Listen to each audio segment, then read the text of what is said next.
Death does not arrive like a monster. It does not threaten. It does not scream. It does not chase. Death waits, silently, patiently, as if it has all the time in the world. Because it does. The real problem is not the moment of death itself. The real problem is everything that happens before it, once we start thinking too much. Thinking about your own death does not hurt the body. It hurts the entire architecture of the mind.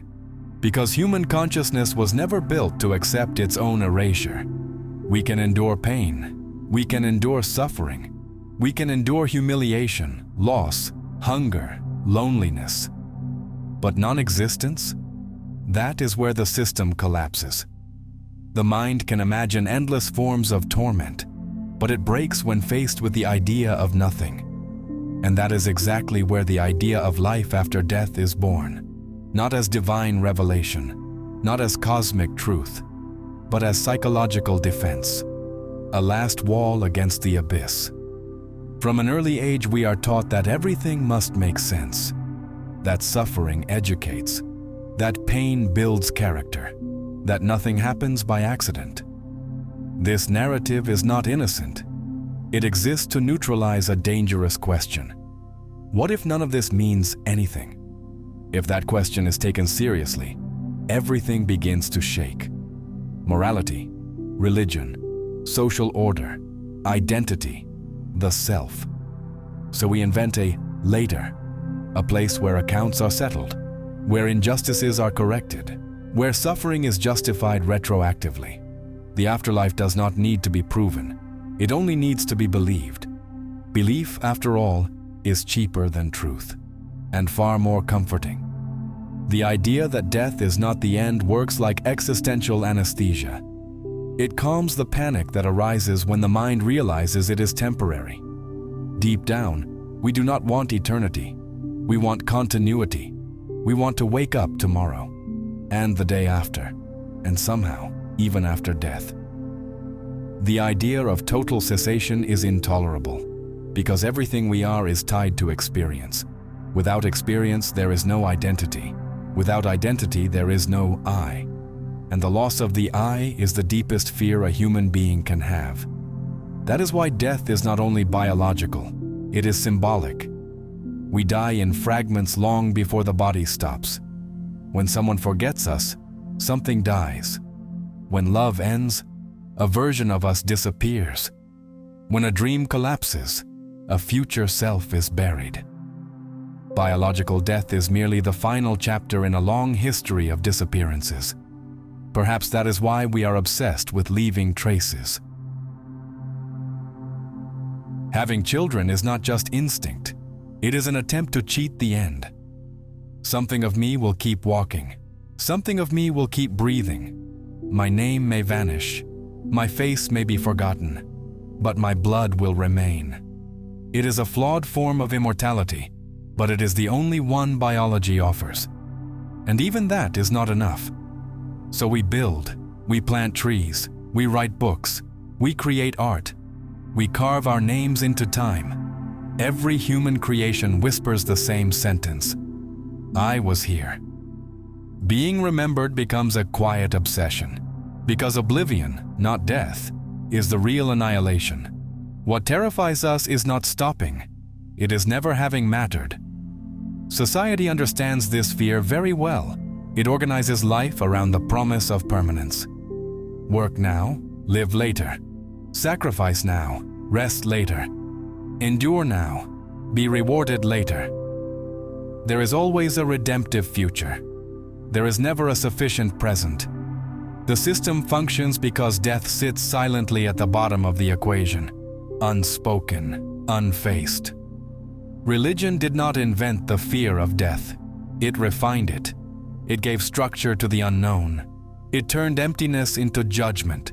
It transformed the end into transition. Life became a test. Death became a gate. Heaven became payment. Heaven is not just a place. It is a moral promise. It says suffering is worth it. Obedience is worth it. Silence is worth it. Because later, everything will be repaid. This later sustains entire systems of power, not because it is true or false, but because it is useful. When pain becomes unbearable, heaven becomes currency. When injustice is obscene, heaven becomes consolation. When life is cruel, heaven becomes an excuse. Accept now. Endure now. Remain quiet now. The reward is not for this world. This does not mean there is nothing beyond death. It means the idea has been hijacked. The problem is not faith itself. The problem is faith used as leverage. When eternity becomes a bribe, freedom dies before the body does. Love enters the same machinery. Love promises fusion, meaning, salvation. You complete me. Without you, I am nothing.